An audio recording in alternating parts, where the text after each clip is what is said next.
आप क्या सोचते हैं हम इधर बेवारिस लवारिस कुत्ते की माफिक पड़ा है? हमारा ये स्कंद तीर्थ या विदुर तीर्थ का कोई इज्जत नहीं है। हाँ, এই বলে তিনি ভ্রুকুটি করে গর্জাতে লাগলেন।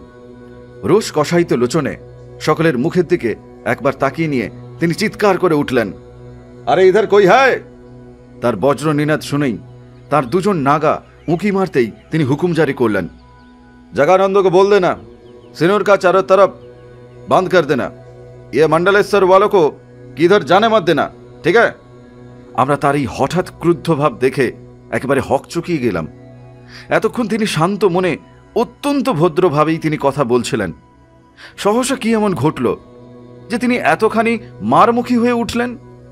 উন্মাদ নাকি? নমস্কার, এই মুহূর্তে আপনি শুনছেন যোগী পুরুষ শ্রী শৈলেন্দ্র নারায়ণ ঘোষাল শাস্ত্রী মহাশয় রচিত দিব্য পুস্তক তপভূমি নর্মদা। আপনারা অনেকেই চাইছেন এই বই আপনাদের সংগ্রহ রাখতে। এই ভিডিওর ডেসক্রিপশন বক্সে লিঙ্ক আছে, আপনি সেখান থেকে সংগ্রহ করে নিতে পারবেন। আমি আপনাকে বলতে পারি, এই তপভূমি নর্মদার যে পরিক্রমা আপনি শুনছেন, এই পরিক্রমা আপনার জীবন বদলে দেবে, আপনার জীবন সমৃদ্ধ করবে। এই ভিডিও আপনি বাকিদের শেয়ার করুন, পরিচিতদের মধ্যে ছড়িয়ে দিন, এই অনুরোধ আপনার কাছে আমি করছি। আসুন আমরা শুরু করব আমাদের এই মুহূর্তের পরিক্রমা। चतुर्दश प्रश्न। अच्छा, आप कहिए तो, आप क्या विदुर जी को वैष्णव मानते हैं कि नहीं?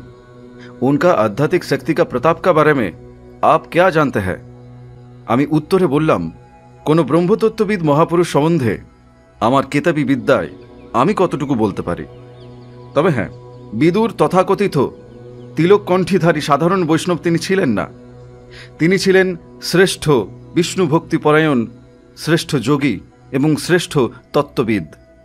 মহাভারতের শল্য পর্বে স্কন্দ প্রাদুর্ভাব যে প্রকরণ, সেখানে আমি পড়েছি বিদুর মহারাজ ধৃতরাষ্ট্রকে লৌকিক সমূহ উপদেশ দিবার পর ধৃতরাষ্ট্র তাঁর কাছে আধ্যাত্মবিদ্যার উপদেশ প্রার্থনা করলে তিনি তাকে বলেন যে ভগবান সনত কুমার তোমাকে ব্রহ্মবিদ্যার উপদেশ দিবেন। এই সনত কুমারেরই নামই সনত সুজাত। তিনি ব্রহ্মার মানসপুত্র, ব্রহ্মবিদ্যার নিধান, ব্রহ্মবিদগণের অগ্রজ।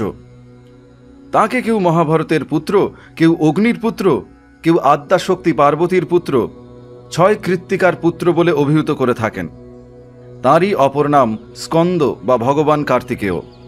ছান্দোগ্য উপনিষদের 7ম প্রপাঠকে এই ভগবান সনত কুমারকে দেবর্ষি নারদের উপদেষ্টা হিসেবে বর্ণনা করা হয়েছে। বিদুরের কাছে এই কথা শুনে ধৃতরাষ্ট্র তাকে বললেন, হে বিদুর, ভগবান সনত কুমার আমাকে যে উপদেশ দিবেন তা কি তুমি জানো না?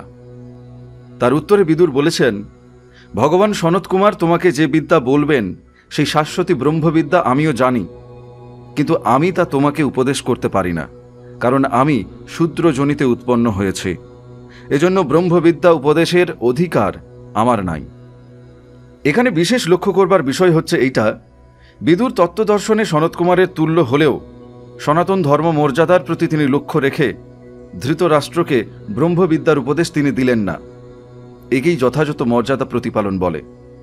যাই হোক, বিদুরের এই কথা শুনে ধৃতরাষ্ট্র তখন বললেন, বিদুর, আমি স্থূল দেহে এই মর্তলোকে থেকে কিভাবে ব্রহ্মলোকবাসী সনত কুমারের সাক্ষাৎ পাব? তখন বিদুর সনত কুমারের ধ্যান করা মাত্রই সেখানে তদণ্ডেই সনত কুমার আবির্ভূত হলেন। বিদুরের আধ্যাত্মিক শক্তির এটাই সর্বশ্রেষ্ঠ নিদর্শন। তিনি বললেন, बंगाली बाबा, तुम्हारा बात सुन के हमारा दिल में बहुत संतोष हुआ। यही सिनोर का नर्मदा तट में महाजोगी विदुर तपस्या किए थे। इधर ही जगस्थ होकर उन्होंने ब्रह्मलीन भी हुए थे। আমি বললাম, তপস্যার পরিপূর্তির জন্য দেবতারাও যুগে যুগে মা নর্মদার ক্ষেত্রে এসেছে, কাজেই বিদুরও এসেছিলেন, এ কথা অবনত মস্তকে মানছি। কিন্তু ভগবান, মহামতি বিদুরের এখানে দেহান্ত হয়েছিল এ কথা আমি মানতে পারছি না, আপনি আমাকে ক্ষমা করবেন। ভগবান বেদব্যাস বিদুরের অন্তর্ধান সম্বন্ধে মহাভারতে তিনি বর্ণনা করেছেন, সেই ব্যাস বাক্যকে অস্বীকার করতে পারছি না। আশ্রমবাসিক পর্বে আছে, কুরুক্ষেত্রের মহাসমরে সব শ্মশান হয়ে গেলে শোকে দুঃখে দীর্ণ ধৃতরাষ্ট্র যুধিষ্ঠিরাদির কাছে বিদায় নিয়ে মৃত স্বজনবর্গের পারলৌকিক কৃত্য সম্পন্ন করার জন্য গান্ধারী, কুন্তী, বিদুর ও সঞ্জয়কে নিয়ে কুরুজাঙ্গাল প্রদেশে জঙ্গলের মধ্যে রাজশ্রী শতযূপের আশ্রমে যখন অবস্থান করেছিলেন, সেই সময় ইন্দ্রপ্রস্থ হতে যুধিষ্ঠির গিয়েছিলেন তাদের সঙ্গে দেখা করবার জন্য। তিনি ধৃতরাষ্ট্রকে জিজ্ঞাসা করেছিলেন, মহারাজ, মহামতি বিদুরকে তো দেখতে পাচ্ছি না, তিনি কোথায়? তখন ধৃতরাষ্ট্র বললেন, বিদুর বায়ুভক্ষ নিরাহার অবস্থায় নগ্ন এবং মুখে বিটা ধারণ করে এই বনের কোথাও ঘোর তপস্যায় মগ্ন আছেন। যুধিষ্ঠির তখন বনের মধ্যে অন্বেষণ করতে করতে তিনি দেখতে পেলেন অস্থিচর্মসার বিদুর একটি বৃক্ষকে আশ্রয় করে দাঁড়িয়ে আছেন। যুধিষ্ঠির তার সামনে দাঁড়াতেই বিদুর নির্বিশেষ দৃষ্টিতে তার দিকে তাকিয়ে দৃষ্টিতে দৃষ্টি মিলিয়ে যোগ অবলম্বন পূর্বক যুধিষ্ঠিরের দেহে তিনি প্রবেশ করে গেলেন। অর্থাৎ বিদুর নিজের প্রাণ যুধিষ্ঠিরের প্রাণে, স্বীয় ইন্দ্রিয়সমূহ যুধিষ্ঠিরের ইন্দ্রিয়ে স্থাপন করে যোগ বলে গতচেতন হয়ে পূর্বের মতোই স্তব্ধলোচন অবস্থায় বৃক্ষাশ্রিত হয়ে তিনি রইলেন। যুধিষ্ঠির তার সেই মৃতদেহ সৎকারের জন্য উদ্যোগ করতেই সহসা দৈববাণী হল, হে রাজন, বিদুরের দেহ অগ্নিতে দগ্ধ করো না। বিদুরের দাহক্রিয়া না হলেও তার সান্তানিক লোক অবশ্যই লাভ হবে। বিদুর জ্যোতিধর্ম গ্রহণ করে দেহ ত্যাগ করেছেন বলে তার জন্য শোক করাও উচিত নয়। মহাভারতের এই বিবরণ থেকে জানা যাচ্ছে বিদুর এই নর্মদা তটে তিনি দেহ রক্ষা করেননি। আমার বক্তব্য শুনে পুষণগিরি মহারাজ কিছুক্ষণ চুপ করে বসে রইলেন। তারপর पंचदश प्रश्न করলেন, ये मेरी आखिरी प्रश्न है, अच्छा कहिए तो नर्मदा तट में इतना रोज आप जो परिक्रमा कर रहे हो, कुछ अनुभव किया कि नहीं? আমি তার উত্তরে বললাম, আমি পদে পদে অনুভব করেছি যে পরিক্রমাবাসীদেরকে যেমন মা নর্মদাকে সর্বদা চোখে চোখে রেখে পরিক্রমা করতে হয়, তেমনি মাতাজিও তার পরিক্রমাবাসী সন্তানকে প্রতি মুহূর্তে চোখে চোখে তিনি রাখেন। আর আমি কিছু বলতে পারবো না। আমার কথা শেষ হতেই তিনি তার সহকারী চেলাকে বললেন, जगदानंद, इनके लिए नौका की चिट्ठी बना दीजिए, उसमें सील मोहर भी मार दो, कागज में हम खुद दस्तखत करेंगे। তিনি আমার দিকে তাকিয়ে বললেন, हम आपको लिए दूसरा एक चिट्ठी बना दूंगा। जब दक्षिण तट परिक्रमा करेंगे, पिपरिया गांव में पिप्पलद आश्रम के पास ही हमारा छावनी है। दक्षिण तट का सुलोपानी की झाड़ी उधर खत्म हो जाता है। हमारा 2 नंबर चिट्ठी नागा लोगों को दिखाने से वो लोग आपको हर तरह से मदद कर देंगे, ठीक है? আমি তাকে প্রণামপূর্বক বহুত শুক্রিয়া অর্থাৎ ধন্যবাদ জানিয়ে তাঁবুর বাইরে বেরিয়ে এলাম। মহন্তজি বললেন, যাক বাবা, একটা মস্ত ফাঁড়া কাটলো বলো। এই অঞ্চলে ইনি এমন দুর্দণ্ড প্রভাব বিস্তার করে রেখেছেন যে এর নৌকার চিঠি কাছে না থাকলে তোমার হরিধাম অতিক্রম করা দুষ্কর হতো। ভবসাগর অতিক্রম করতে গিয়ে স্বয়ং যমরাজের কাছে বোধহয় এমন বিষম ও উৎকট পরীক্ষা দিতে হয় না, বুঝেছ? আমরা আমাদের তাঁবুতে যেতে না যেতেই ঘণ্টাধ্বনি পড়ল। তাঁবুতে পৌঁছে দেখি সবাই উৎকণ্ঠিত হয়ে বসে আছেন। পরীক্ষায় উত্তীর্ণ হয়েছে জেনে তারা সবাই খুশি হলেন। প্রায় 5 মিনিট যেতে না যেতেই ভোজন সামগ্রী নিয়ে পুষণগিরির 5 জন নাগা উপস্থিত হলেন। পুরি ও লাড্ডু সহযোগে আমাদের ভিক্ষা পর্ব সমাপ্ত হল। বেলা তখন 2:30।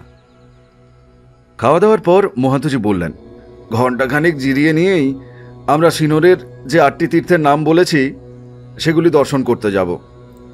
তা সেই 8টি তীর্থের মধ্যে নিষ্কলঙ্কেশ্বর এবং কেদার তীর্থ এই দুটো যদি বাদ দিই, বাকি 6টি তীর্থই ভগবান স্কন্দকে কেন্দ্র করে গড়ে উঠেছে। ভগবান স্কন্দ বা কার্তিকেয় যদি বেদব্যাসের মতানুসারে ব্রহ্মবিদ্যার জনক ভগবান সনত কুমার হন, তাহলে এ কথা স্বীকার করতেই হবে যে তার কৃপাধন্য মহামতি বিদুর নিশ্চয়ই এখানে তপস্যা করেছিলেন। পুষণগিরির প্রশ্নের উত্তরে বিদুর এখানে ব্রহ্মলীন হননি বলে বাঙালি বাবা তুমি মহাভারত থেকে যেসব অকাট্য যুক্তি দিয়েছিলে তা আমরা সকলেই স্বীকার করতে বাধ্য, কারণ ব্যাসবাক্যের উপর আর কি কথা থাকতে পারে, তাই না? তবে হ্যাঁ, ভগবান সনত কুমারের সঙ্গে যখন স্মরণাতীত কাল হতেই এই তীর্থের তো অন্তরঙ্গ সম্পর্ক, এবং বিদুরজিও যখন ভগবান সনত কুমারের কৃপাতে ব্রহ্মবিদ্যার অধিকার লাভ করেছিলেন, তখন কোনো না কোনো সময়ে তিনি এই নর্মদা তটের স্কন্দ তীর্থে তপস্যা করতে তিনি এসেছিলেন। এই কথা আমরা স্বচ্ছন্দে মেনে নিতে পারি। একটা জিনিস তোমরা ভেবে দেখেছো কি, দেবসেনার পতি, দেবসেনাদের সেনাপতি কার্তিকের নামের সঙ্গে সিনোরের অপর নাম সেনাপুর নামকরণটিতে কত সামঞ্জস্য আছে, তাই না? এইভাবে কথাবার্তা বলতে বলতেই বেলা 4টে বেজে গেল। আমরা উঠবো করছি, এমন সময় ত্রিশূল হাতে পুষণগিরিজি এসে তিনি উপস্থিত হলেন। আমরা সবাই উঠে দাঁড়ালাম। মহন্তজি তাকে হাত ধরে স্বাগত জানিয়ে নিজের আসনের এক পাশে বসালেন। তার হাতে দুখানি চিঠি। তিনি চিঠি দুটি আমার হাতে দিয়ে তিনি বললেন, बेटा तुम्हारा ऊपर हम बहुत खुश हुए, ये चिट्ठी नावाला को दे देना, और ये जो चिट्ठी है, ये चिट्ठी पढ़ने से और कोई यात्री ना रहे तब भी आपको अकेला उस नाव में चढ़ाकर उस तरफ विमलेश्वर जी की तरफ उतार देंगे, ठीक है? दूसरा चिट्ठी पिपरिया महल्ले में हमारा नागा लोग को दे देना। আমি চিঠি দুটি তার হাত থেকে নিলাম। কিছুক্ষণ চুপ করে বসে থেকে তিনি আবার স্বগতোক্তি করতে লাগলেন। हम लोगों का इसीलिए हर आदमी बदनामी करता है, बिकट कहते हैं, परेशानी वाला पाषाणगिरी भी कहते हैं, लेकिन ये घोर कलयुग में हम देखते हैं बाहर से बहुत झूठा आदमी आकर बहुत झूठ बोल देते हैं। परिक्रमावासियों की सुचिता, सदाचरण, तप, जप, उनकी नर्मदा माई के लिए आकुति और शरणागति थोड़ा सा परीक्षा हम लेते हैं। हमारा गुरुजी रेबा माई से प्रत्यादेश पाकर ऐसा ही विधान प्रवर्तन किए थे। इसमें सच्चा परिक्रमावासियों को अच्छा ही होता है। এই পর্যন্ত বলে তিনি চুপ করে বসে রইলেন। এদিকে ঘড়ির কাঁটা ঘুরে যাচ্ছে। 8 ও 9 নম্বর তাঁবু হতে লক্ষণ ভারতীজি মন্দির দর্শনে যাবেন বলে সকলকে নিয়ে তিনি উপস্থিত হয়েছেন। কিন্তু আমাদের তাঁবুর ভিতর পুষণগিরিজি আছেন বলে সবাই বাইরে দাঁড়িয়ে অপেক্ষা করছেন। কিছুক্ষণ পরে নীরবতা ভঙ্গ করে তিনি মহন্তজিকে জিজ্ঞাসা করলেন, इधर से कब जाने की विचार है? মহন্তজি বললেন, কাল সুবে যাত্রা करेंगे। মহন্তজির কথা শুনেই সহসা পুষণগিরি গর্জন করে উঠলেন, कभी नहीं। आप लोग क्या सोचते हो, पाथरगिरी महाराज जी का गद्दी का कोई इज्जत नहीं है? दूसरा साल में हमने देखा अब मंडलेश्वर से भरत सीधा चल जाता है। हमारा आदमी को अब बोलता है उस तरफ हम जाएंगे थोड़ी, नाव की चिट्ठी का कोई जरूरत नहीं है, 1 मिनट के लिए अब रुकता नहीं है। अब क्या सोचते हैं, हम इधर बेवरिस लवारिस कुत्ते की माफिक पड़ा है? हमारा ये स्कंद तीर्थ या विदुर तीर्थ का कोई इज्जत नहीं है, हाँ? এই বলে তিনি ভ্রুকুটি করে গর্জাতে লাগলেন। রোষ কষায়িত লোচনে সকলের মুখের দিকে একবার তাকিয়ে নিয়ে তিনি চিৎকার করে উঠলেন, আরে ইধার কই হায়! তার বজ্র নিনাদ শুনেই তার দুজন নাগা উঁকি মারতেই তিনি হুকুম জারি করলেন, जगानंद को बोल देना सिनोर का चारों तरफ बंद कर देना, ये मंडलेश्वर वालों को किधर जाने मत देना, ठीक है? আমরা তার এই হঠাৎ ক্রুদ্ধ ভাব দেখে একেবারে হকচকিয়ে গেলাম। এতক্ষণ তিনি শান্ত মনে অত্যন্ত ভদ্রভাবেই তিনি কথা বলছিলেন। সহসা কি এমন ঘটল যে তিনি এতখানি মারমুখী হয়ে উঠলেন? উন্মাদ নাকি? মহন্তজি স্তব্ধ হয়ে বসে আছেন। পুষণগিরির তর্জন গর্জন শুনে লক্ষণ ভারতীজি উঁকি মারতেই ক্রুদ্ধভাবে তাকে তেড়ে গেলেন। তাঁবুর বাইরে বেরিয়ে এসে লক্ষণ ভারতীজির হাত ধরে তিনি টেনে নিয়ে যেতে লাগলেন। মহন্তজি সহ আমরা সকলেই উৎকণ্ঠিত হয়ে তাদের পিছনে পিছনে হাঁটতে লাগলাম। প্রধান তাঁবুর পিছন দিকে, যেখান থেকে মা নর্মদার অবারিত দর্শন পাওয়া যায়, সেখানে একেবারে কিনারে ঘেঁষে তিনি বসলেন। লক্ষণ ভারতীজিকে সেখানে বসবার হুকুম দিলেন। আমাদের দলের সকলেরই মুখ একেবারে শুকিয়ে গেছে।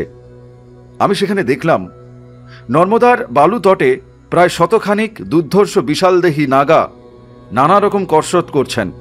তরবারি নিয়ে, ত্রিশূল নিয়ে তারা মক ফাইট করছেন, আর মাঝে মাঝে আমাদের দিকে তাকিয়ে তারা হুঙ্কার দিচ্ছেন। আমাদের মনে হলো ক্ষমতা ও নিজের প্রতাপ দেখানোর জন্য তিনি আমাদেরকে বদ্ধভূমিতে উপস্থিত করেছেন। একটু পরেই হয়তো তার নাগা বাহিনী আমাদের উপর ঝাঁপিয়ে পড়বেন। महंत जी हाथ जोड़ो करे कंपित कंठे बोललेन, हम लोग का कोई गलती हो तो कृपा करके माफ किया जाए।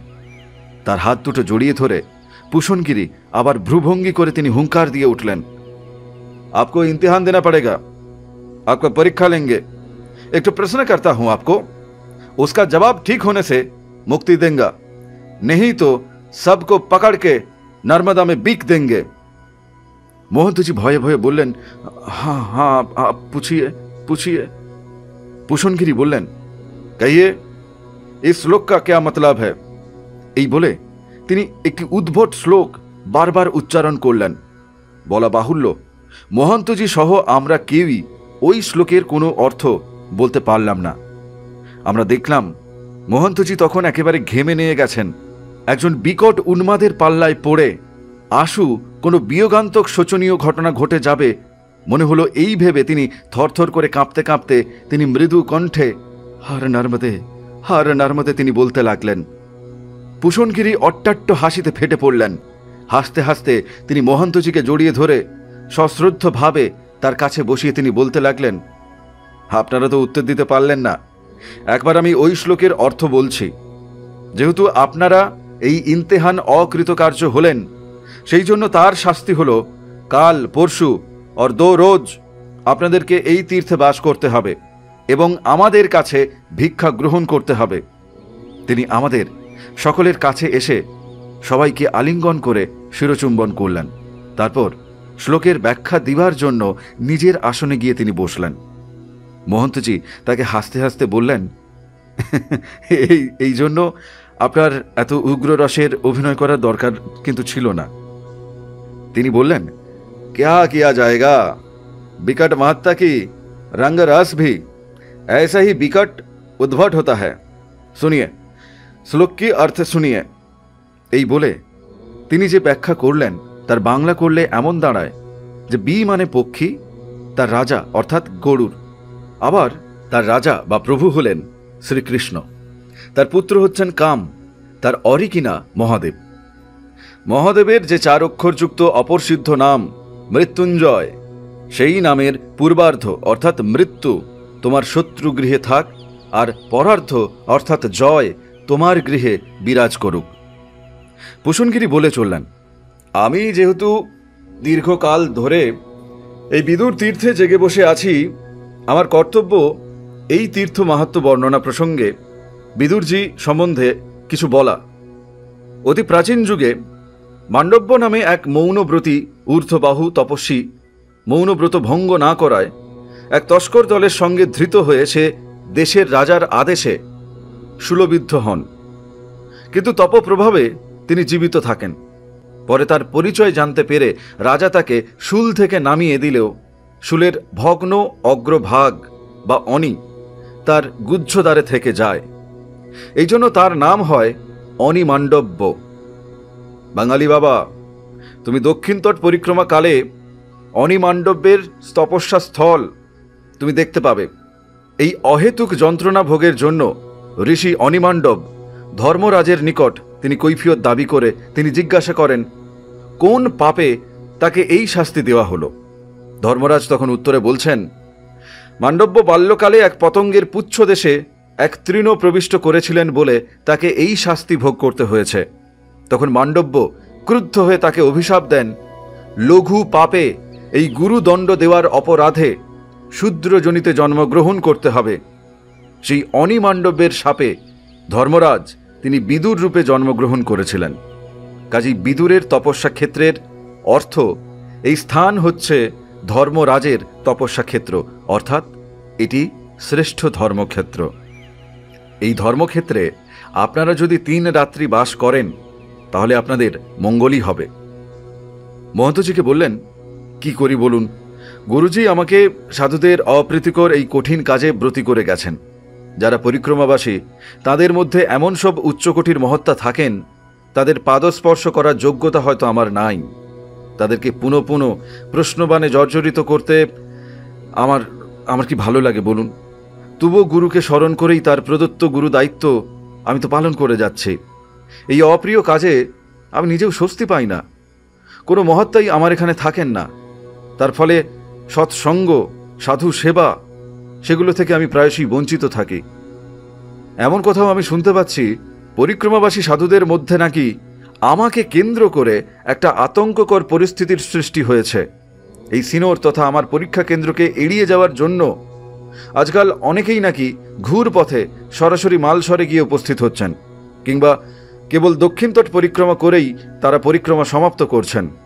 তার ফলে বাধ্য হয়ে আমি সরাসরি জেলা সমাহর্তার সাহায্য নিয়ে তীর্থের শুচিতা বজায় রাখার জন্য এমন বন্দোবস্ত করেছি। কি সরকারি কি বেসরকারি কোনো নৌকাতেই পরিক্রমাবাসী সেজে কারো পক্ষেই রেবা সঙ্গম লঙ্ঘন করা সম্ভব নয়। তাই ওই পারেও আমার অর্ধেক বাহিনীকে এমনভাবে কেন্দ্রীভূত করে রেখেছি, সেখানকার পরীক্ষায় উত্তীর্ণ না হতে পারলে ওপার থেকেও যেন কেউ এপারের হরিধামে সমুদ্র লঙ্ঘন না করে আসতে পারে। সত্যি কথা বলতে কি, আপনার সঙ্গলোভেই উগ্র রসের অভিনয় করে আপনাদেরকে আটকে দিলাম। আমার কোনো অপরাধ নেবেন না। কাল যখন এখানকার তীর্থ ও মন্দির দর্শন করতে যাবেন, আমার একজন চেলাকেও আপনাদের সঙ্গে দেব। সন্ধ্যা হয়ে গেছে। তিনি তার তাঁবুতে ফিরে গেলেন। আমরাও মা নর্মদাকে স্পর্শ করে তাঁবুতে গিয়ে সন্ধ্যা করতে বসলাম। রাত্রি তখন 10টা। আমাদের সবেমাত্র সান্ধ্যক্রিয়া শেষ হয়েছে। হর নর্মদে বলে তিনি আমাদের তাঁবুতে ঢুকলেন। তার সঙ্গে একজন নাগা, তার হাতে একটি হিন্দি মহাভারত। মহন্তজি তাদেরকে সমাদরের সঙ্গে বসালেন। তিনি বললেন, আমার এই চেলা নাকি বিদ্বান। বাঙালি বাবার যখন পরীক্ষা নিচ্ছিলাম, তখন সে সময় ইনি বসে বসে বাঙালি বাবার সব বক্তব্য শুনেছেন। তাই ইনি সন্ধ্যার পর এই মহাভারতটি আমাকে দেখালেন। এর কিছু বক্তব্য আছে। বাঙালি বাবা, তুমি এর সঙ্গে কথা বলো। তার আগে তুমি এই মহাভারতের এই ছবিটি তুমি দেখো। আমি মহাভারতটি হাতে নিয়ে দেখলাম। এই বইখানি কোনো এক টি.আর. কৃষ্ণচার্য কর্তৃক সম্পাদিত, মাদ্রাজের মধুবিলাস পুস্তকালয় হতে প্রকাশিত। বইখানিতে উদ্যোগ পর্বের প্রারম্ভে হস্তিনার সন্ধি সভার একখানি চিত্র প্রদর্শিত হয়েছে। এই চিত্রে সন্ধি সভায় উপবিষ্ট শ্রীকৃষ্ণের চরণ সেবায় বিদুর নিযুক্ত। বিদুর মাটিতে বসে শ্রীকৃষ্ণের চরণ সেবা করছেন, এই রকমভাবে দেখানো হয়েছে। বিদুরের কণ্ঠে তুলসীমালা এবং কপালে হরিচন্দনের তিলক অঙ্কিত। মহন্তজি নিজেও আগ্রহে আমাকে ছবিটি দেখালেন। আমাদের সাথীরা বইখানি একে একে হাতে নিয়ে উল্টে পাল্টে দেখলেন। মহন্তজি এবং পুষণগিরি একসঙ্গে আমাকে জিজ্ঞাসা করলেন, এরপরেও কি তুমি বলবে যে বিদুর শ্রীকৃষ্ণ ভক্ত কণ্ঠীধারী বৈষ্ণব তিনি ছিলেন না? আমি উত্তর দিলাম, না, কোনো বৈষ্ণব শিল্পীর আঁকা বিদুরের এই ছবি তার কণ্ঠী ধারণ বা তিলক সেবার প্রমাণ হিসেবে কোনো মতেই গ্রাহ্য হতে পারে না। মধ্য সম্প্রদায় বৈষ্ণব সম্প্রদায়। আমাদের বাঙালি বৈষ্ণবরাও মধ্য সম্প্রদায়ভুক্ত। ওই বিশেষ সম্প্রদায় হতেই সুপরিকল্পিতভাবে বিদুরকে বৈষ্ণব সাজিয়ে প্রচার চালানো হচ্ছে। বেদব্যাস অঙ্কিত মহাভারতে বিদুর চরিত্র সম্পূর্ণ অন্যরকম। তাতে বিদুরকে শ্রেষ্ঠ মহাযোগী এবং তত্ত্ববিদ হিসেবে দেখানো হয়েছে। শ্রীকৃষ্ণের পদলেহী দাস হিসেবে তাকে কোথাও ভিখারি, কোথাও তাকে নিত্যপদ চুম্বনকারী এই যুগের কণ্ঠীধারী বৈষ্ণব হিসেবে কোথাও দেখানো হয়নি। আমার এই কথায় পুষঞ্জির সেই নাগা শিষ্য বেশ উষ্মার সঙ্গে মহাভারতের উদ্যোগ পর্বে 89তম অধ্যায়ের 24 নম্বর শ্লোকটি দেখিয়ে তিনি বললেন, আপ आंख से पढ़ लीजिए, শ্লোক মে क्या লিখা है, क्या লিখা है। আমি উচ্চস্বরে পড়ে শোনালাম। সেই শ্লোকের মর্মার্থ হচ্ছে এমন, বিদুর তিনি শ্রীকৃষ্ণকে বলছেন, হে পুণ্ডরীকাক্ষ, তোমাকে দর্শন করে আমার যে প্রীতি, যে আনন্দ লাভ হয়েছে, তা তোমার কাছে আমি আর কি মুখে ব্যক্ত করব। তুমি সমস্ত জীবেরই পরমাত্মা। আমি অর্থসহ শ্লোকটি পাঠ করেই বললাম, কি আশ্চর্য, এই শ্লোকের মধ্যে বিদুরের কণ্ঠী ধারণের কি পরিচয় আপনারা পেলেন? কোনো পরিচয় এখানে কি আছে? এই উদ্যোগ পর্বের 134 অধ্যায়ে তো বিদুর তিনি ধৃতরাষ্ট্রকে বলেছিলেন, কৃষ্ণই জগতের কর্তা, তার বিরোধিতা করলে সকলেই বিনাশপ্রাপ্ত হয়। এই সব কথাতে প্রমাণিত হয় যে বিদুর শ্রীকৃষ্ণকে পরমাত্মা রূপে তিনি মানতেন। এই জন্যই তো আপনারা পরীক্ষাকালে আমি মহাভারতের বর্ণনা অনুযায়ী তাকে শ্রেষ্ঠ বিষ্ণু ভক্ত বলে অভিহিত করেছি। আপনারা কি বলতে চান যেহেতু বিদুর শ্রেষ্ঠ বিষ্ণু ভক্ত, সেই জন্য তাকে তিলক কণ্ঠী ধারণ করতেই হবে? তাকে শ্রীকৃষ্ণ পদলেহনকারী দিনাতিদিন তথাকথিত বৈষ্ণবদের মতো বেশভূষা ধারণ করতেই হবে? মহাভারতে বেদব্যাস তিনি বিদুরের এই রকম কোনো বেশভূষার পরিচয় তিনি দেননি। বেদব্যাস তিনি বরং দেখিয়েছেন বিদুর শ্রীকৃষ্ণকে স্বয়ং পরমেশ্বর রূপে জানলেও তিনি শ্রীকৃষ্ণের সঙ্গে সেবকের মতো ব্যবহার না করে সুহৃদের মতো তিনি ব্যবহার করতেন। আন্তর্বিশুদ্ধি ভক্তের অসাধারণ লক্ষ্য তা বিদুরের মধ্যে পূর্ণ মাত্রায় ছিল। সাম্প্রদায়িকদের কল্পিত এবং চিত্রিত বেশভূষা বা আচরণ বিদুরের মধ্যে ছিল না। সেই রকম বর্ণনা বেদব্যাসও দেননি। কৃষ্ণ বা বিষ্ণু ভক্ত হতে হলে বিশেষ কোনো বেশভূষা যথা তুলসীমালা বা তিলকাদি ধারণ করতেই হবে এমন কোনো কথা নাই। শুধু বিদুর নন, দ্রৌপদী, অর্জুন প্রভৃতিরাও অসাধারণ কৃষ্ণগত প্রাণ ভক্ত হলেও তাদের অর্বাচীন ভক্তদের মতো কোনো বাহ্য বেশভূষা তাদের ছিল না। কি আশ্চর্য! স্বয়ং বেদব্যাস যেখানে বিদুরকে ব্রহ্মবিদ্যার নিধান ভগবান সনত কুমারের সমতুল্য শক্তিধর হিসেবে তিনি দেখিয়েছেন, স্কন্দ তীর্থে তা মানা হবে না কেন? আমার কথা শেষ হতেই পুষণগিরিজি তার নাগা শিষ্যকে মহাভারত সহ বিদায় করে তিনি আমাকে বললেন, বাঙালি বাবা, आज रात में हमारा साथ में ठहरेंगे? महंत जी, आप अनुमति दीजिए, घबराइए मत, डर नहीं। महंतजी चोखेर इशाराय আমার মন বুঝে নিয়ে তিনি সানন্দে মত দিলেন। আমি কম্বল জড়িয়ে তার সঙ্গে তাঁবুর বাইরে এসে দাঁড়ালাম।